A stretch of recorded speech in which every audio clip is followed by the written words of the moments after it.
You are listening to From Embers, a weekly show on CFRC 101.9 FM about anarchist and anti-authoritarian ideas and practice. We are broadcasting from the traditional territory of the Anishinaabe and Haudenosaunee peoples on land that has come to be called Kingston, Ontario, Canada because of the thievery and brutality of the Canadian state and its empire-loving parents. From Embers is about fires, some real and some metaphorical. Fires started generations ago and tended to over the years. Little sparks all across this territory that we hope will grow, spread, and engulf the thieving state called Canada and the capitalist system that has plagued this land since the fur trade.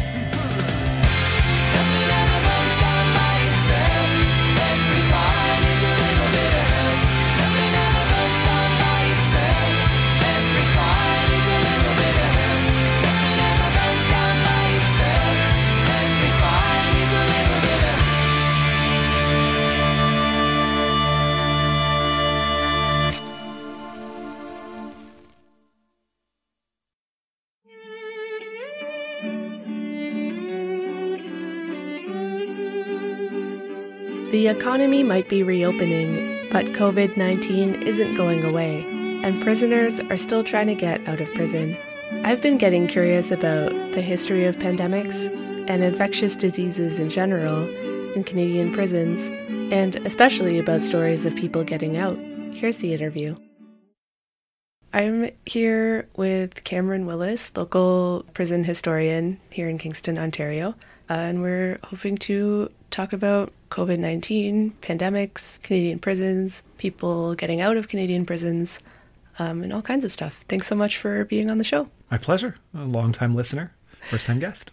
I guess I'll start just by asking, I know that there have been some releases of prisoners recently due to the COVID-19 pandemic, but I suspect this isn't the first time in history that we've been in a situation like this, and prisoners have been released en masse from Canadian prisons.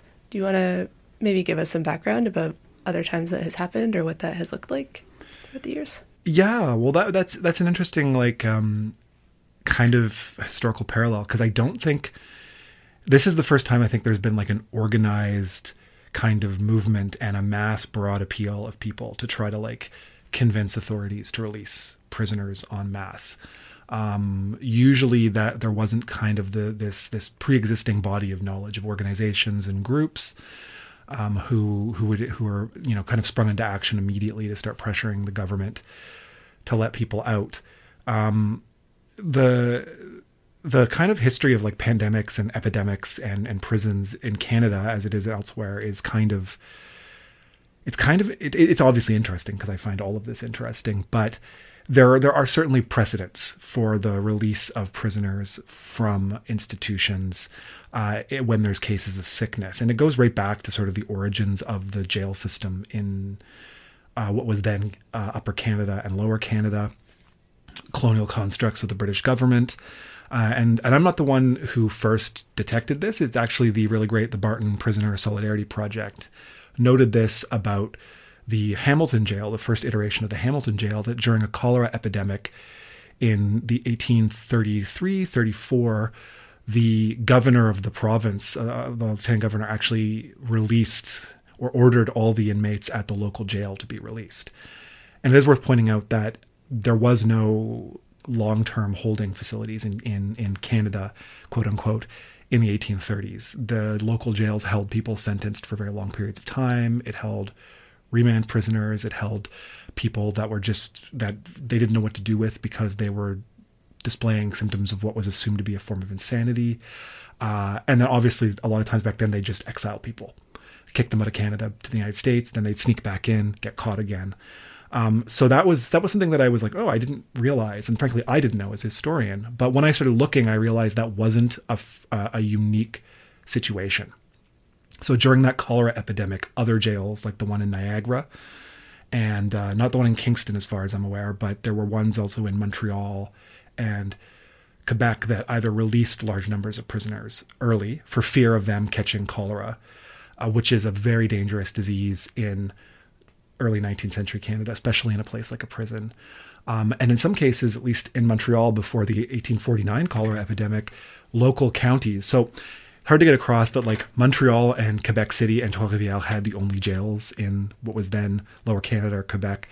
No other place had jails. So if you lived in like Arthabaska or the Gaspé, you went all the way to Quebec City or Montreal. And during the 1849-50 cholera epidemic, those counties refused to send their prisoners to Montreal on the correct assessment that, okay, this is Pierre, he is my brother, he's on the seigneur's land, we don't want him to die in Montreal, so we're not going to send him at all. And that's not so much an early release, but it is an example of like a precedent that I think has been followed to a certain extent, or could be followed to a certain extent, is not sending people to prison to begin with if there's a pandemic on, knowing that it is a death sentence. And certainly in the 19th century, a prison, like a hospital or a military base, were the kind of place where you really didn't want to be if there was a pandemic or in any sort of infectious disease raging in the population. And that's kind of the first example that I can think of in terms of mass release. I think there was some from the Toronto jail as well during the cholera epidemic, with some of the same dynamics as you see today. So concern about releasing dangerous individuals back into the public, scoundrels or vagabonds of the worst order, countered by the argument that, well, they're still humans and putting them in jail is a terrible idea in this time period. There was no example of that when the penitentiary was finally built in Kingston in 1835 that I've been able to locate. There was a typhus epidemic that broke out there in 1862 to 64, which has been chronicled fairly well. And it was, in fact, the fault of the doctor. He didn't quarantine a single deserter from the American army during the Civil War who was carrying typhus. Because again, if you joined the army, that was another surefire way to get an infectious disease. Any huge congregation of people without good hygiene facilities, which prisons didn't have, and neither did military camps and bases, he brought it in, and it killed something like 30 or 40 inmates over a 6-month period. And there was no consideration for releasing them early, made by the doctor, who was in fact eventually reprimanded and let go from his position for letting the pandemic in. And so that one, we kind of have a lot of examples of it because the records for that time period are very complete. Autopsy reports, medical reports. And in the case of the typhus epidemic, in fact, something that I was made aware of, a song written by an inmate who survived it, who went back home to the Gaspé in 1865, describing his experience in Kingston Penitentiary. The family discovered it 8 generations later, and we're trying to name check it and figure it out. And, you know, the kind of anger in the poem that they had arrived in prison and within a few months, 2 of them had passed away from a disease that would have been easy to prevent if they were still living in a rural area in the Gaspé. But there was no consideration. That being said, someone like the doctor or the warden in the 19th century were kind of like a little tin pot dictator in a lot of ways. Like they had tremendous amounts of power over the inmates under their charge. And we think of that in a very negative sense. And I think for the most part, that's an accurate way of thinking about it. But there are plenty of examples of the doctor or the warden making on a case-by-case decision compassionate release, even going back to the 1830s, that this person has tuberculosis. If we don't release them, it will spread to other inmates. We don't have a means to quarantine them in the prison because, again, the prison is all about individual cells, but congregate work sites. So people are going to the same mess halls, they're going to the same workshops, they're washing their hands in the same wash basins, there's no running water. We need to let them out. Because he's got a tumor, he's got tuberculosis. She has an abscess that can be treated outside but not inside. And so certainly those powers existed in the 19th century. And you do see individual releases, but nothing like a mass decision that this entire category of people is at risk. And I think the last big one, I can keep, the last big one, and I know I've talked about this before, was the influenza pandemic, or the so-called Spanish flu 100 years ago. In fact, we're just past the 100th anniversary of the kind of end of that pandemic. And a lot of historians have been drawing comparisons between that experience and this one, right down to the way that it accelerated and exaggerated class and ethnic distinctions. It shouldn't be a surprise that, for instance, some of the last victims of the Spanish flu, quote unquote, in Canada were Indigenous, because it finally made its way to remote communities. That in places like Winnipeg, it probably helped precipitate the general strike that broke out there in 1919. In prisons, there was no idea of releasing people early. But it's worth pointing out that as in the 19th century, in 1918, there was no public health in Canada. There was no organized bureaucratic response on the part of the state to it, except for the traditional powers that the governments had created in the 18th century, which, again, that's a whole other story of how quarantine was created, because it was directed at the Ottoman Empire as like a political project.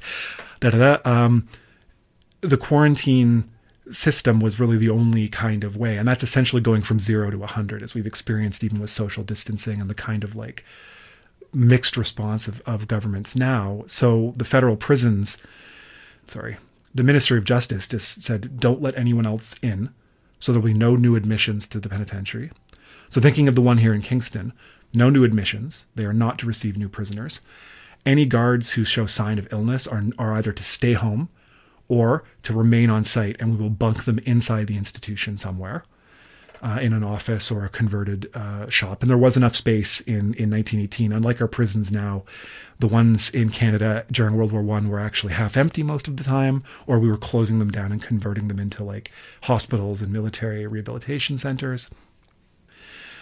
Prisoners were instructed to write their families to and said, you're not allowed to visit, which is exactly what happened this time.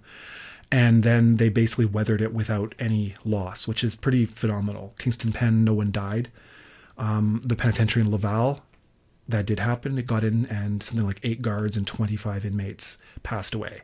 And that shows just how virulent the disease was and how quickly it passed around. But in Kingston, and especially in the Prairie institutions, Stony Mountain and Prince Albert Penitentiary, which are still open, they just essentially said no one should even come near us, and we're in the middle of nowhere. So that kind of the physical isolation of the penitentiary, it's pronounced focus on security in this specific context probably saved lives. Not in great ways, because it crammed people into institutions where they weren't allowed to work. They shut all the workshops down because that's another way to spread disease.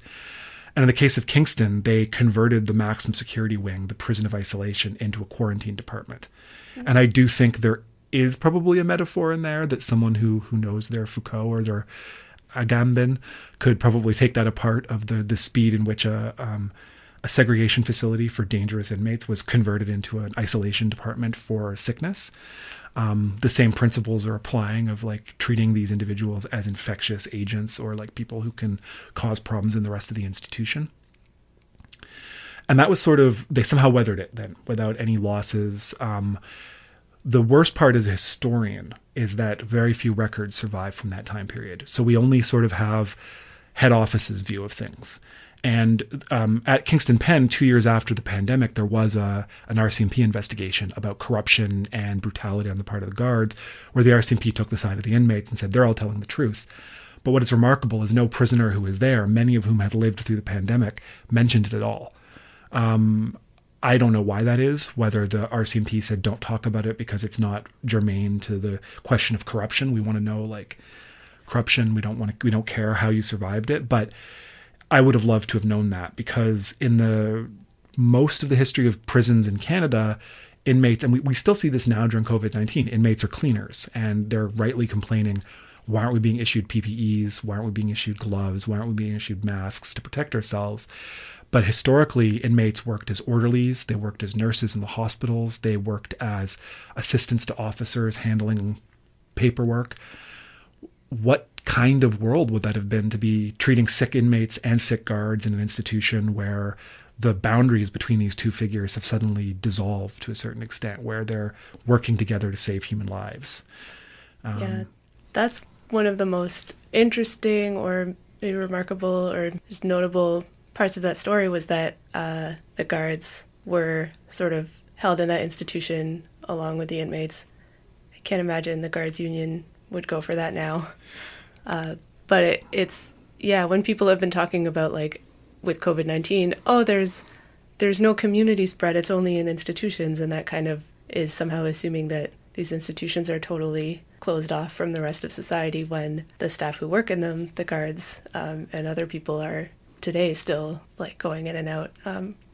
Yeah, I mean, we can talk about that a bit more, but I think almost all of the spread in our institutions now has been directly connected to officers coming in and out of the institution. And that, in places like Port Cartier in Quebec, that was something where like the mayor is literally getting involved, because now the officers are not just sickening inmates and other officers, but they're moving between the community. So it is, as you say, it's spreading it between different segments of this integrated society where there's very strong boundaries, but they're not. Disease doesn't care, quite frankly. Like it really, well, it does in a lot of ways. We care how society reacts, but COVID-19 doesn't care if you're in prison or living in a little retirement community. It will move very quickly. And certainly in the 20th century, early 20th century, like guards had next to no rights in terms of like workplace safety. No one working in an institution, they were all subjected to military discipline, whether they were officers or inmates. There was an expectation of kind of like, yes, sir, no, sir, jump to your feet the minute something appears. But again, they were the most likely spread back then. And I think that kind of like insistence on keeping people locked up together, as much as I'm sure it caused a lot of tension. But again, in the early 20th century, those officers and inmates, as the RCMP investigation discovered at Kingston Pen, were also involved in like business, illegitimate business, but business nonetheless together. And so I think there were probably more connections in some ways between these people as, oh, you're someone who can do something for me, where they're actually running like a scam on the institution together. I have to imagine for some of them it would have been like, oh, well, now I'm stuck with Guy for a little bit longer than I thought I would. But that's sort of the last major epidemic like of this specific kind of spread in Canada. And it's interesting it didn't lead to mass release, because it could have, and the Canadian government had the ability. And this is something that I've been looking at for years now, is the parole of inmates during World War I to fight overseas as soldiers. And I won't get into that too much, but it is worth noting that it didn't take really any effort to change the terms of parole. Like they didn't need an act of parliament. The parole officer just decided, if you sign up for military service, that will count as parole, and you'll receive a full pardon if you finish your military service, which is pretty much a death sentence for a lot of men anyway. But I think a lot of inmates took it because, again, it's getting you out of the prison. And I think for a lot of them, it was a chance to show that, you know, you think I'm a screw up or a bad person, but like I do care about this place I live. And whether we agree with that sense of patriotism, it was felt strongly by the inmates. But during World War I, certain categories of people who refused to serve were designated as enemies of the state. So socialists and anarchists and communists of any sort, Quebec nationalists who refused to join conscription, people who, because they had religious opposition, wouldn't serve in the war, and cowards and deserters. I put cowards in scare quotes because, again, I wouldn't want to die in a trench. So, and often people who were afraid of serving in the military went to extraordinary lengths and were like living in the bush or like hiding in Tandanega, living in the woods. Like that takes courage too. And that takes, anyway, that's getting off topic. But after the war ended in 1919, the government, just by act of order in council, said anyone convicted of a political crime related to conscription will be released from prison in provincial and federal prisons. And lo and behold, 2,000 people were let out of prison in a couple of weeks after the pandemic had run its course. And so there is that question of, so the pandemic isn't enough, the influenza isn't enough, but we certainly have the legal ability quite easily to just order the mass release of prisoners if we want, as long as we don't view their crime as being so serious that continued confinement is worth the cost and worth the process of it. And I mean, again, like most releases, it was done as well because it was easy, because prisons were overcrowded in 1919 due to this massive crackdown on political dissent during the pandemic and during the war. But it is interesting to see like side by side a disease that didn't lead to early release, as is being called for now, but also the government exercising its ability to do that. When prisoners were released from different institutions, where did they go? That's a great question. And it's one that like, it's sometimes hard to figure out depending on the time period, because, and this is something we don't really think about in nowadays. Like it's constantly a source of surprise when I discuss this with people, that really until the mid 20th century, maybe like the 1920s and 30s, there was no such thing as prisoner aftercare or any sort of like negative or positive surveillance. So if you let a prisoner out from the local jail, unless they fell under the radar of the police, which, because communities were also smaller back then, they often did, unless they went to like Montreal or a place that was quite large, or Halifax, where there was a port, they might be under the surveillance of police because the handful of police officers would know the handful of people they'd sent away to jail. But there was no ID cards. There were no sort of like structured way of tracking individuals' criminal records. And if you just used a pseudonym and stayed out of trouble, quote unquote, or trouble didn't find you, more likely, you might just restart your life. And so there was some freedom to inmates. They would often return to their communities, but not always. And sometimes they'd go back to their homes and they'd be welcomed with open arms because they hadn't been stigmatized. The crime that got them sent to the penitentiary wasn't seen as like something that would like limit their access to the rest of the society. They'd marry, they'd have children and families that would be supporting them. You know, no people in the Niagara Peninsula, the farmer that got his horse stolen might have hated the inmate, but maybe the family that got money from this, like got this horse, the stolen horse sold to them, would be like, oh, we got a horse for cheap because this guy sold it because he needed some money to like feed himself and his family. Like, there was a much like a different understanding of that. And so people just went back to their homes. Now, that can be risky because during the cholera epidemic, you're letting people out. And unless they're going to a more rural area where cholera tends to not spread, because I mean, cholera is like a disease of civilization. It, as much as it was exoticized and orientalized, because it spread from India and the Ottoman Empire, but like it is a thing that spreads more easily in areas where large numbers of people congregate. So it is a disease of like, whereas the argument is like something like syphilis, which takes a long time to mature and isn't always lethal, is a disease of like the original like human species before we even learned to talk and move upright. But so like something like cholera spreads in a dense area. So if you, again, in the example of those Quebec counties, not sending people to Montreal will probably save their life, because in Arthabaska, there's 500 people and they can just live on farms and use their own wells. And I think that was probably the risk, is if you let someone out, and this is the same risk we have now, into a situation where there's no better healthcare going on. Now, mind you, in 2020, there usually would be better healthcare sending someone to live in an apartment or something like that, right? Because they can just self-isolate. That's the main thing you need with COVID-19. But with cholera, just going to a rural area outside of Hamilton, where the majority of the prisoners in 1831 would have been, because Canada wasn't an urban place, right? Now, something like smallpox is another question, but it spread very differently, and there were vaccines that were available in the 1830s, so it tended not to be something that was as lethal, at least in like settler societies. And you know, people would go back to their communities. Now, after the creation of like identity cards and the Parole Act, you actually do start to see the much stronger surveillance of ex-convicts. And that's when that ability to just like disappear back to like the streets of Montreal became harder and harder and harder, is that your identity was fixed in photographs and fingerprint sections. So even if you were let out, the fact that you were an ex-convict was easier to find out, was more likely to be told to your employer. So that's another aspect, is if you're paroled back then, and this is true even to this day, and they found you a job, the person you're working with knows that you're an ex-convict. And that was like a constant. You'll see it even in old noir films of like the employer firing the ex-convict because you're just an ex-convict. So when they do go back to those communities, you know, that becomes a bigger risk. There is that sense of like the government knows who you are and where you are at all times. And that's the price you pay for an early release from prison.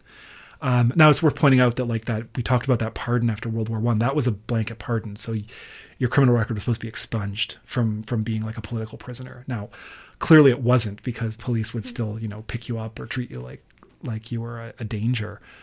But I mean, the other thing too is that like I know that it was very common during certain time periods for prisoners, and this is the thing that's like hard to get across, is like anyone could go to prison, but certainly certain types of people, certain types of jobs, like a lot of people who went to prison in the Great Depression were already marginalized individuals, like who were like worked in seasonal work where they were unemployed for 6 months, or they were transient already. So they like follow like gold booms and they'd work at like different mines.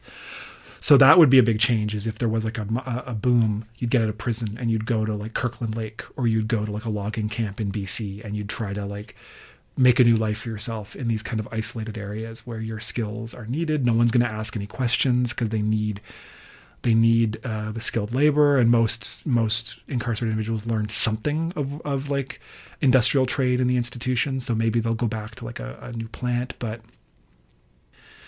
But that was always the danger, is releasing someone during a pandemic. And I think that was probably why, to go back to some of your earlier questions, like why there was some antipathy about releasing people during like the Spanish flu, on the theory that with the lack of public health outside, releasing you back to Toronto might actually be more dangerous than just keeping you in the institution, which that's a historical position. I think during COVID-19, the opposite is true, as we've talked about. So it'd be safer staying in an apartment, but very different kind of back then, where there's not the same ability to self-isolate.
Hey, Casa. Angela here. You good? I just wanted you to know that we are totally supporting you. Stay strong, my brother. And I think you were going to ask a little bit about like what we thought, like prisoners back in the day thought about this too. And we don't have as much information about it, but I do actually have a treasure trove of data from the 1930s about what inmates thought about this, not about pandemics, but about the spread of infectious disease in an institution. And so there was a riot at Kingston Pen in 1932, and there was an investigation afterwards. And the superintendent, the head of the prison system, which is now the commissioner, personally interviewed every single inmate in the institution, which is an astounding feat of like organizational skills, and let the inmates talk at great length about anything that concerned them. And one of the things that came up a lot that didn't get into the published reports because it would have impinged the quality of the healthcare given to the inmates, is the repeated call for actually good healthcare of people who had sexually transmitted diseases. And we're talking about inmates who had syphilis or other venereal diseases coming to the warden and saying, listen, I have syphilis. Why am I being placed in a work gang where I can spread this disease because I'm sharing water? I'm aware of what I have, and like I shouldn't be hurting and injuring other people, and you should be treating me in here. Why is the doctor not ordered the segregation? And we're not talking about segregation in terms of like solitary confinement. We're just talking about like putting the prisoners in a work gang or in like part of the prison where they can't easily spread it. And so you see that same rhetoric in the 30s that they were coming up. And again, this was like a consistent call from both prisoners, and no one was shaming inmates for having these diseases. Certainly none of the prisoners were like, that guy has syphilis, don't let him near me. It's demoralizing to feel like nobody here cares that we could get sick, that this guy is sick and he should be treated for it. And the superintendent in his private notes felt like a great deal of exasperation because you shouldn't have inmates coming and telling staff members how to run the prison better than the staff knew. He thought it was demoralizing to the inmates because it makes them feel rightly that the people essentially taking care of them don't know what they're doing. But it also is bad for the morale of the staff because it makes them, it suddenly takes away all their authority. And you find that warning repeatedly. And I suspect it goes back to the 19th century. You'd find it too, where it's inmates saying, listen, like we know what causes these diseases. We're not idiots. Like we've read just like you about this stuff.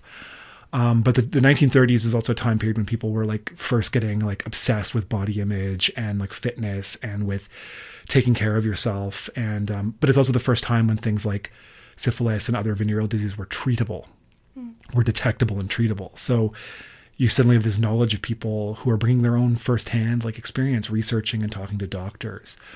And it was so bad at Kingston Pen and at other federal prisons that they would often ask, I don't want to be treated by the doctor here.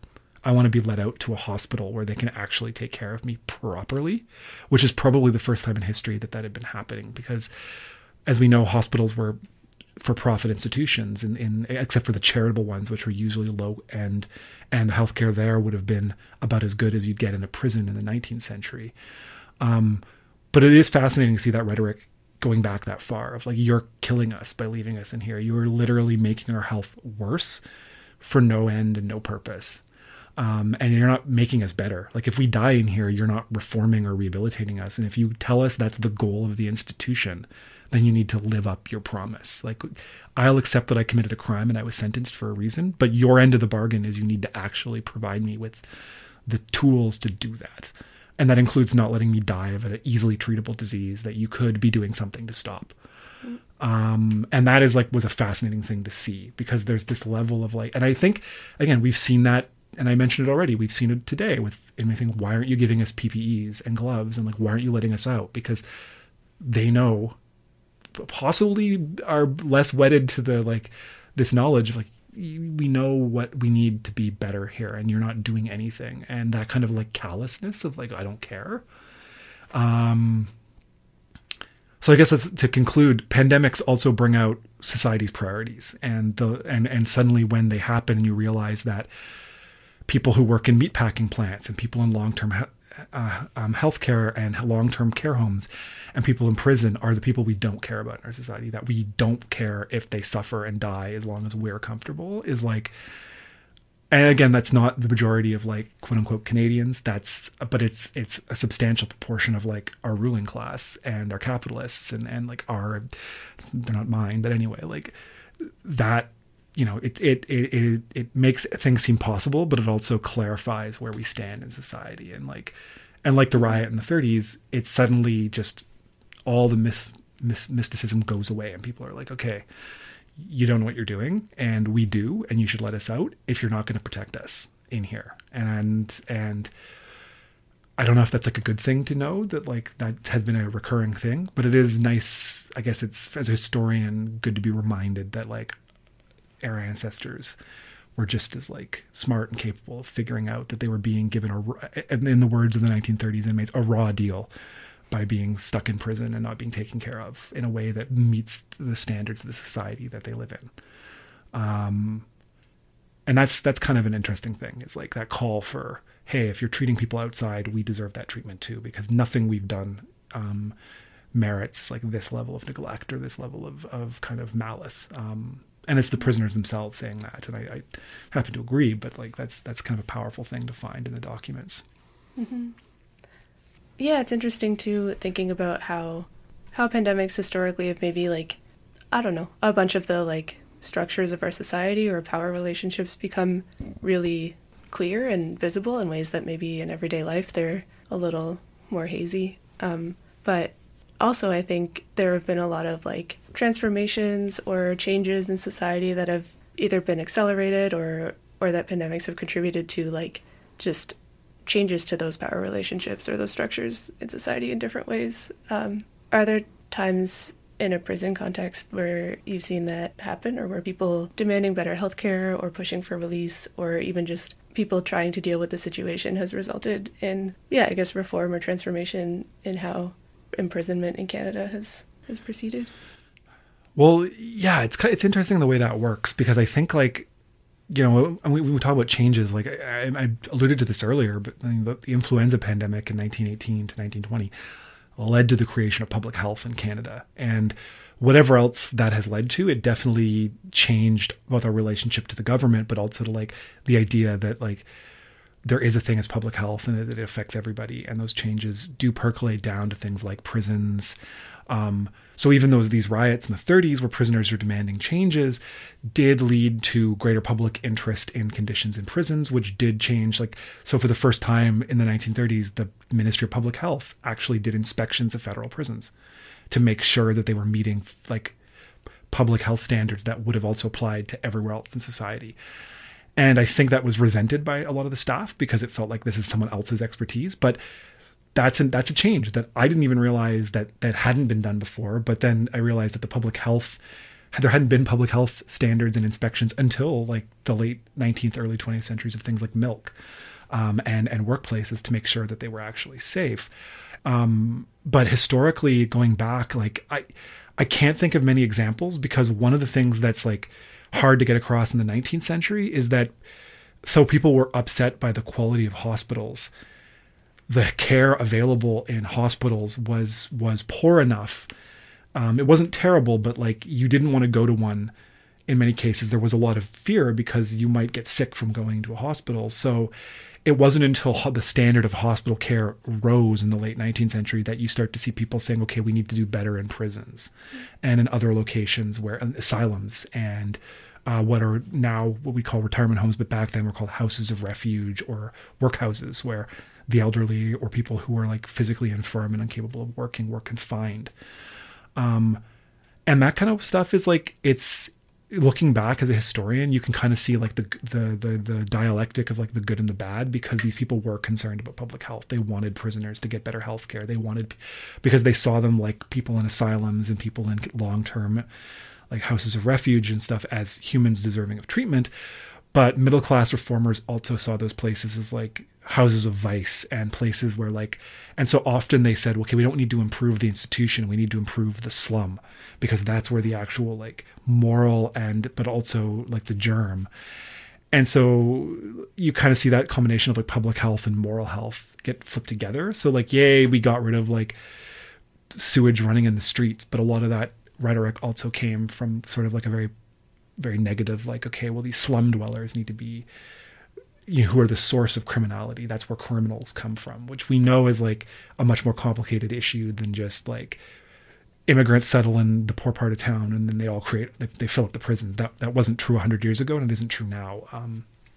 It was actually a kind of a crisis for criminologists in Canada when they suddenly realized the majority of people being sent to federal prisons were not foreign born. They were Canadian born and like were Anglo. They weren't like, they couldn't blame it on Russian and Ukrainian and Italian and Jewish immigrants. It was like, oh, wait. And so that's like, yay, it's good that we don't have open sewers and like ostensibly, but like we know there's a lot of places in Canada, quote unquote, now that are like that, where there's not good running water. And it's not a surprise that there are Indigenous reservations and communities. And so there's always that flip side to things, that like we want to make the institution better, but it's also about like treating these people better. And that treatment often comes with like pretty strong, like moral and ethical kind of like problems that I think we'd identify now as not being better. We've talked about public health a handful of different times on For Members, mostly on the level of public health is sort of the state imposing a regime of, like you say, moral hygiene almost on people and different populations that are sort of designated as like needing to be controlled in different ways, which for the most part I think did not work out great for the people in that situation. It's there's a difference in imposing and finding support within a community for something. And For sure. I know the public health model now is a lot more like we need to actually work with communities. We want to help like deal with an infectious disease outbreak. Like there's a lot more collaboration. But yeah, the early 20th century public health there were literally protests in Toronto in 1919 about Prussianism.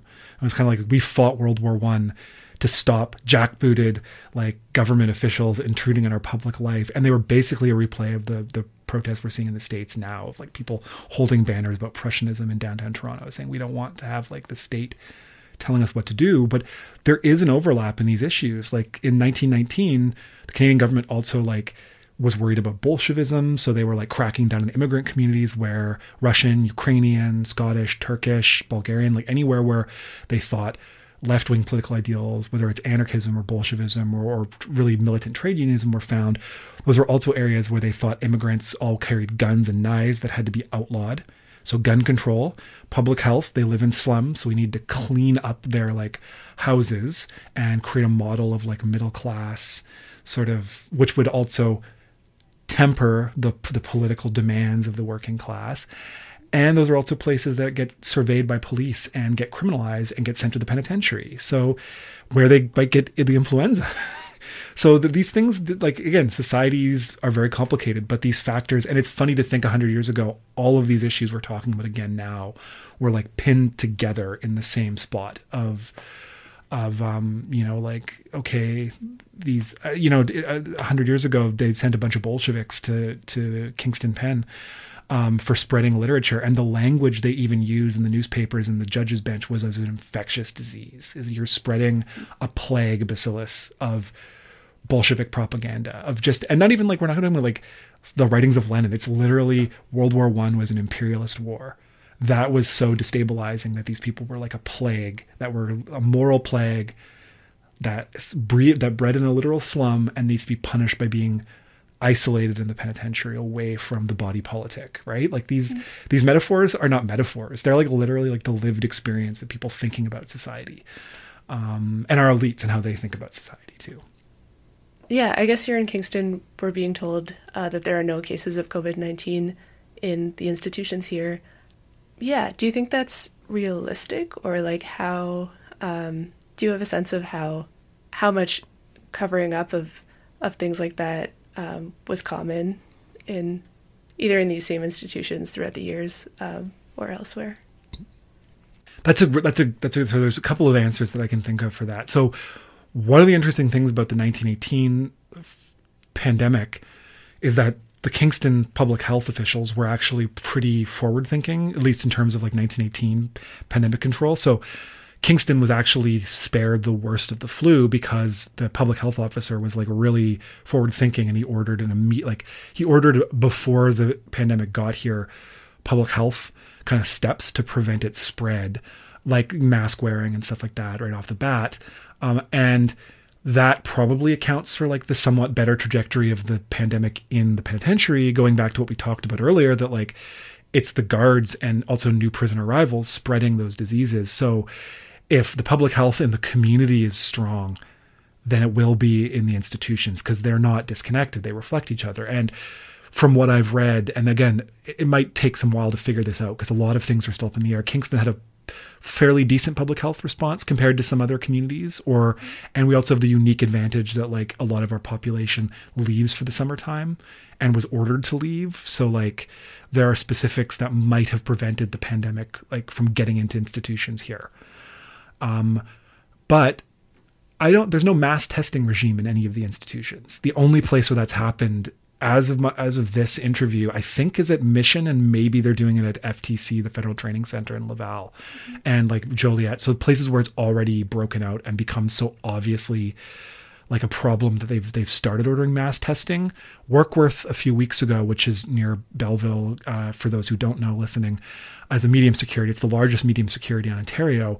They did do testing, pretty wide testing, but not mass testing. They didn't test every inmate. They just tested people in a range because one person had symptoms, and it turned out to be a flu. It wasn't COVID-19, and so they tested everyone in the range. But that doesn't check the spread and so I think what I would answer is like institutions are like societies in general. Like if you don't test everybody, you'll never know how wide the spread was. I'm guessing Kingston probably had way more people that had it that we know it never got tested. I mean, I was certainly sick in March for like a few weeks and couldn't leave my bed. And I'm like, was that COVID-19?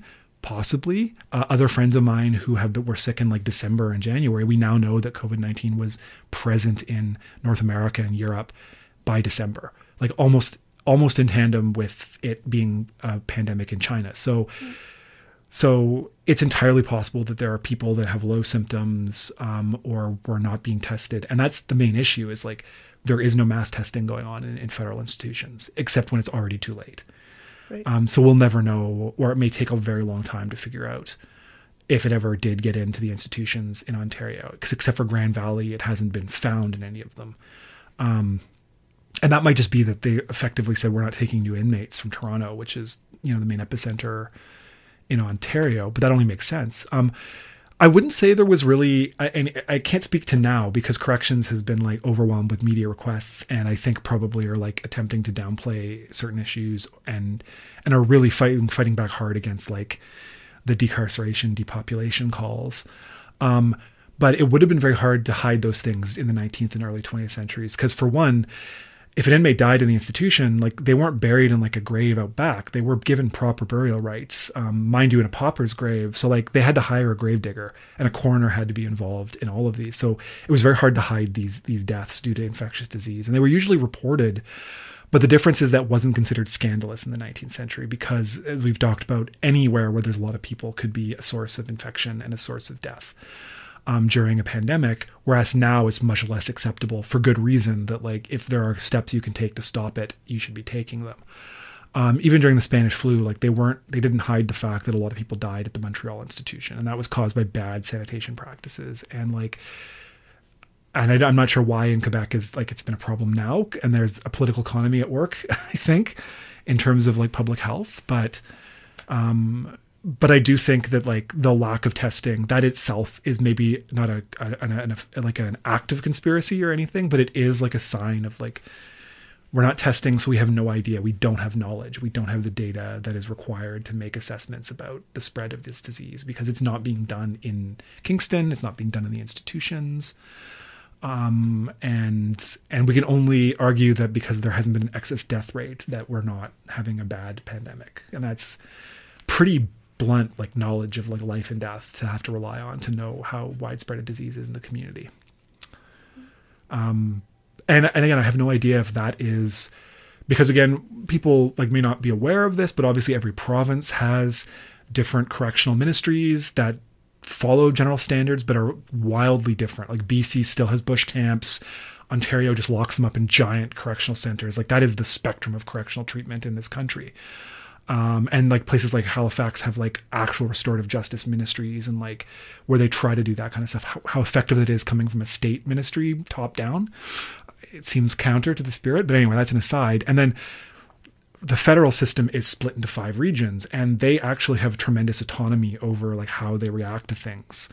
So the Ontario region has different leadership than the Prairies region, the Quebec region, and that in a pandemic can actually make a big difference if the person in charge of Ontario takes it just a little bit more seriously than the people in charge in BC.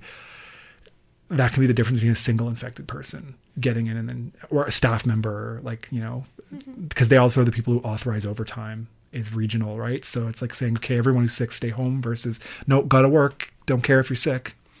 I done gave it chance too many years that I won't get back. And I swear I done shed too many tears for niggas that I won't get back. Yeah, I got niggas in the graveyard, niggas in the state yard. I swear swear not a day goes by that I don't think about the times. I wish that I could rewind. I wish that I could rewind.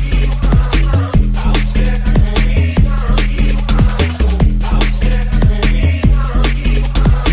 I wish that I could rewind. I wish that I could rewind. I wish that I could rewind. I wish that I could rewind. I keep thinking about my niggas. I think I need a jigger. Why we keep on falling victim? Lost up in the system. Miss my brother, love my sister. Damn, I miss my little one. I know sometimes I be tripping, but I just miss my niggas. I got codeine in my liver. I gave the judge a piece of me. I'm too street for the industry. When I think that's where I need to be, verbally, mentally, and physically, I keep that heat. Me and my girl, if it in, we smoking one with PNB. I done gave the chance too many years, years that I won't get back. And I swear I done shed too many tears for niggas that I won't get back. Yeah, I got niggas in the graveyard, niggas in the state yard. I swear not a day goes by that I don't think about the times. I wish that I could rewind. I wish that I could rewind.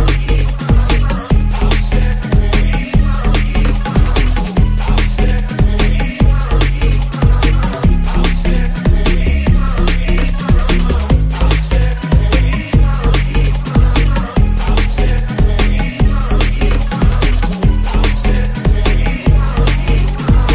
I wish that I could rewind. I wish that I could I done gave the chance too many years, years that I won't get back. And I swear I done shed too many tears for niggas that I won't get back. Yeah, I got niggas in the graveyard, niggas in the state yards. I swear not a day goes by that I don't think about the times. I wish that I could rewind.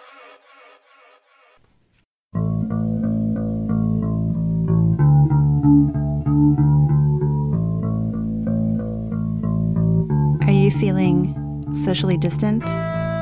Want to connect with neighbors, friends, and community members right now? Want to talk about the ongoing COVID-19 pandemic, what it means for us and for the world, and how we can help each other through it? Tune in or call in to Radio Pandemic here on CFRC 101.9 FM, Mondays from 1 to 2 p.m., Wednesdays from 1 to 3 p.m., and Fridays from 8 to 9 p.m.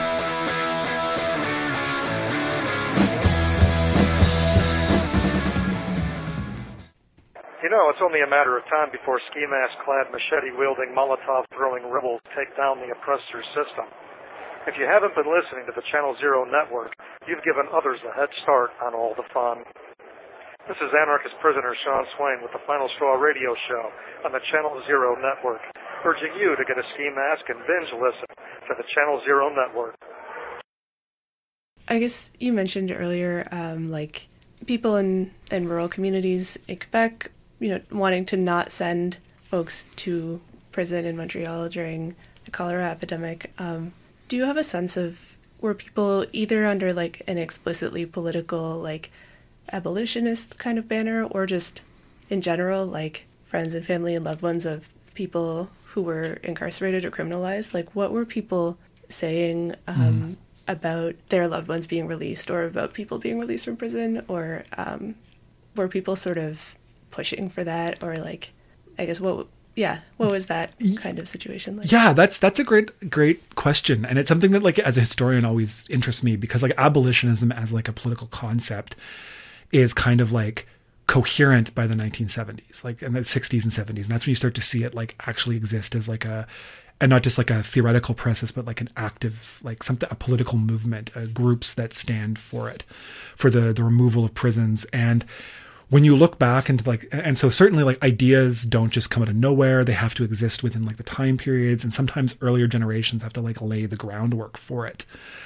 And so you can already see like abolitionist ideas in the 1940s when like the director of the military prisons for the US is like, prison doesn't work. We send people there and they doesn't rehabilitate them. They just get out worse than before.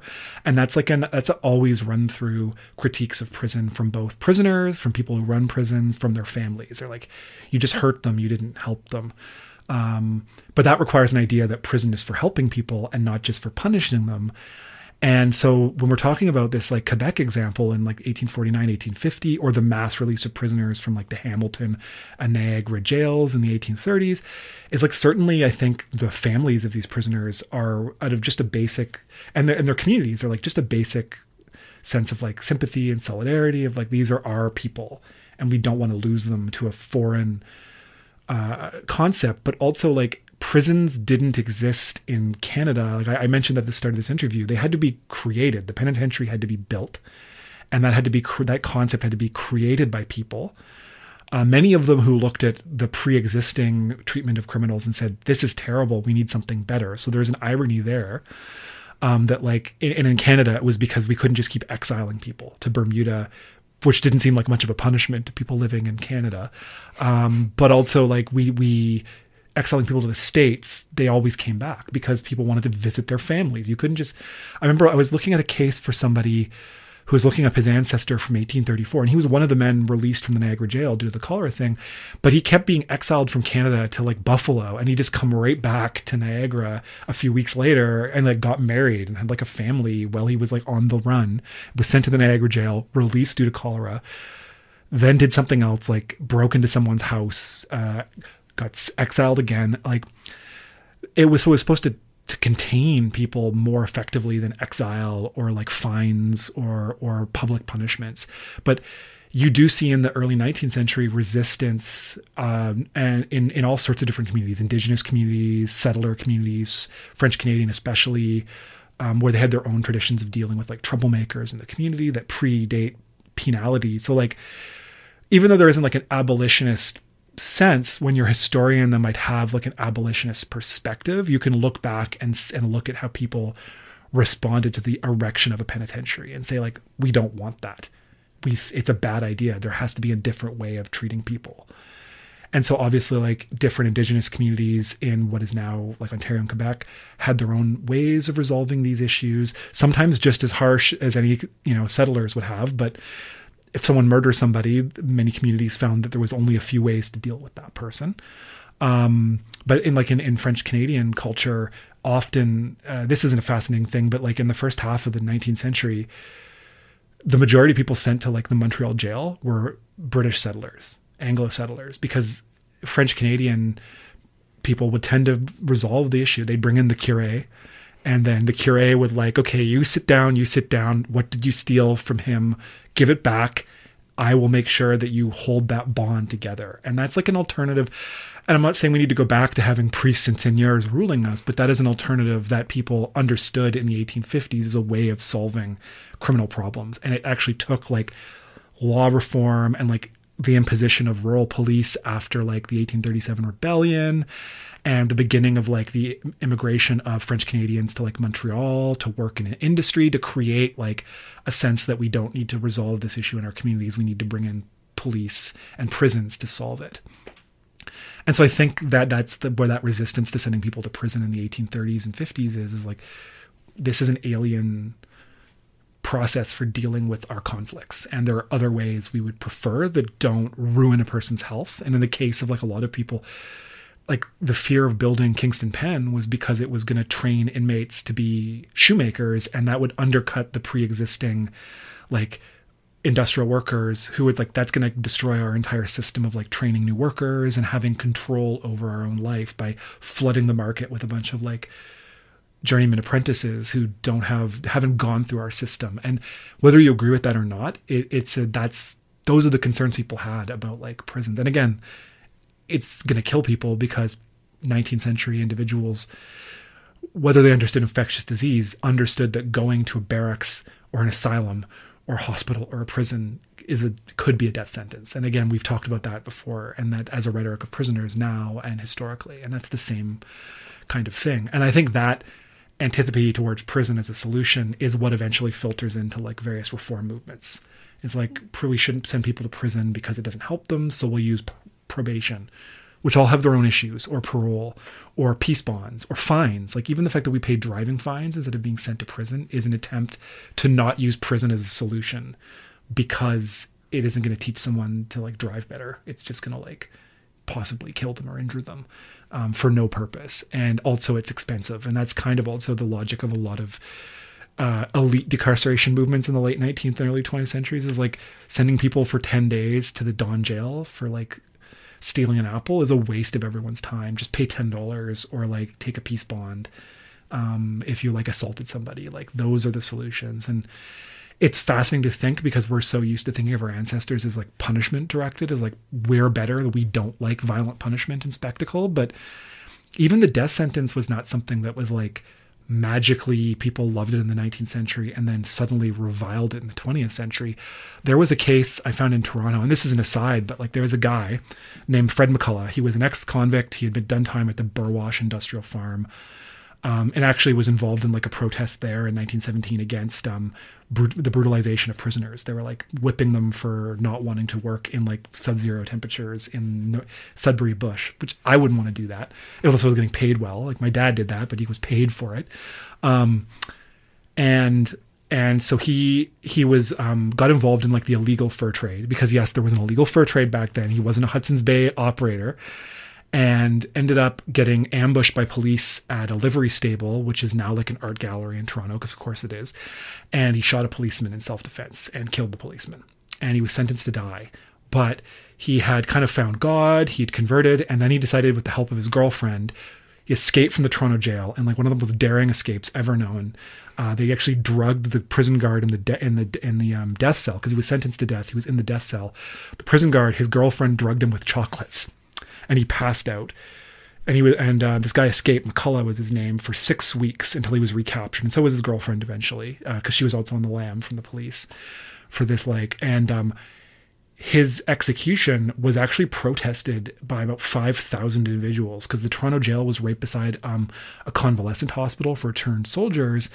And Canadian society, we're so used now to thinking about soldiers as like these like heroic individuals with so much self-discipline, but it was World War I. Everybody went to fight overseas if you were a man of a certain age.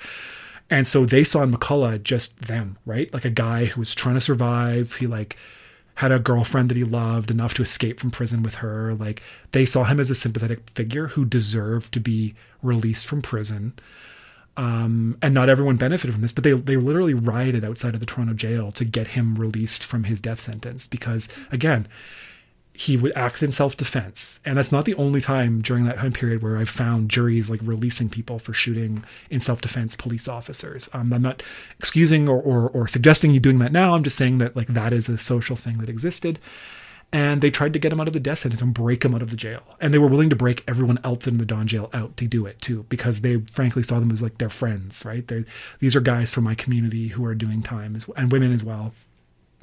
And the Toronto police had to send in like a mounted police squad to like charge the crowd. Children were throwing rocks at the police. And McCullough did hang, but he became like a folk legend because, like so many of the prisoners in prison at the time, he wasn't seen as like a dangerous individual. He was seen as a man who tried to make a living for himself. And his girlfriend Vera, great name, also was someone trying to do right by like a person she cared for, who also was trying to like survive. And she also escaped from the Toronto jail, which is wild. Anyway, but that kind of episode to historian, just like we've talked about with like examples of crisis, it just reveals the like diversity of people's approaches. Like, they didn't view prison as necessary to like, this man didn't need to die. He didn't need to be taken away because he had shown he was sorry. And not just that he was sorry, that he would make amends for the crime that he did commit. And you see that again and again in these crises, and not always around infectious diseases, because I think sometimes pandemics distract people and they get really rightly concerned about where they are. But you see that with a lot of other situations, with questioning the value of like state issues. And I guess that's a long way of saying, never assume that our ancestors are somehow more awful than we are now. They certainly had different ideas, because ideas change, but like, they had some pretty good ideas sometimes too. Like, don't send people to jail that's full of cholera because we don't want them to die. They'll be safer here. We'll just lock them in the town hall for a week and they'll be fine. They'll learn their lesson, right? Like, that's And I've been reading a lot about like Métis like legal structures and like how they resolved conflicts in like buffalo hunting parties. And likewise, it's a lot of negotiation. You bring in a neutral party, usually the priest, but it could be anybody else, someone respected by all sides, and you find a way to like resolve the issue without having to like, and that doesn't work for every crime. It doesn't work for every situation, but like clearly societies have ways that aren't just prisons to like resolve their issues. And anyway, that's a long rant about abolitionism, is like, but that's the value of it as a historian thinking about the past, is like prisons were imposed. They weren't just like made up by voters to like solve it. Many people didn't like them because they knew there were other ways to help people right off the bat. It wasn't just like a thing we waited 100 years for. People were already talking about its lack of use at the time of its creation and its danger to public health, which takes us all around this. Yeah. In those situations where when there were releases of prisoners, even if it wasn't sort of like a mass release or even a very large one, but when someone like the warden or parole officials were saying, okay, we're going to release you as an individual or this group of people or something, what were some of the motivating factors for those decisions, or how did that, what do you think sort of made those people or institutions want to release prisoners in those situations? That's a good question, because it's something that, unfortunately, due to the way that history is written, and we even see this nowadays, like power tends to be the one who speaks the most clearly, and its records get out the most easily. So generally, when we do have these recommendations, and they're often written down in the records because it's a like I said, a very paperwork heavy culture. They might say, okay, this inmate will die, and he should be released because if he stays here, he will die, and his crime is not worth keeping him. But that was super case by case. And I definitely think that there was a strong animus against releasing murderers or people who'd taken lives. And certainly the same considerations that might have led to criminalization in the first place are going to mitigate for release. So a man that has... he's a well-born individual, he's an educated man, he's a doctor, and he's been sent to the penitentiary because he was caught performing an abortion. Well, you better believe that the doctor, despite his personal moral horror at this crime, this awful crime, quote unquote, may make a suggestion more strongly to release this individual because there is some sympathy between them. He is a doctor, I'm a doctor. And in fact, I did find a case in the 1880s where a doctor was released from the Kingston Penitentiary because the prison doctor said he's suffering from depression caused by incarceration, which I would say most people who are incarcerated probably struggle at some point with a feeling of hopelessness or things we might consider nowadays depression. No doubt. And the doctor, his insistence on this release eventually turned into a release. Now, it did require a few other acts of like charity. Often those releases would be done thanks to the intervention of people like the Attorney General or the Governor General. And it would be up to the family to intervene. So you do find cases of families of any background going above and beyond to sort of write letters or visit in person to petition for release.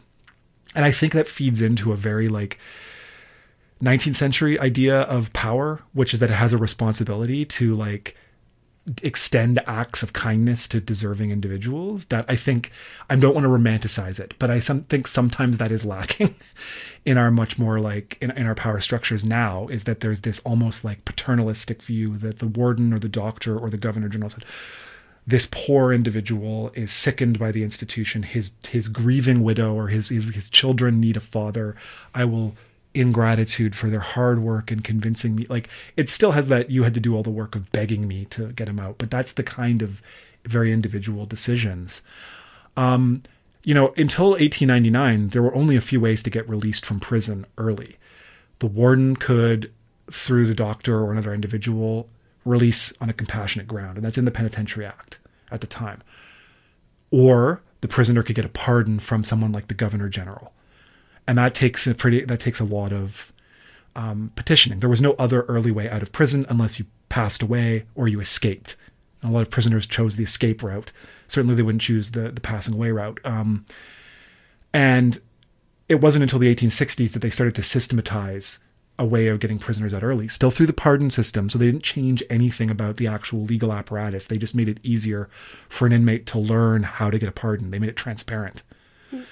And that was actually an issue where the head of the prison system fought tooth and nail against Johnny MacDonald, the Attorney General, to even have this process made transparent. Johnny MacDonald thought that no inmate should know how to get a pardon because it would create an incentive to false good behavior. They wouldn't truly reform.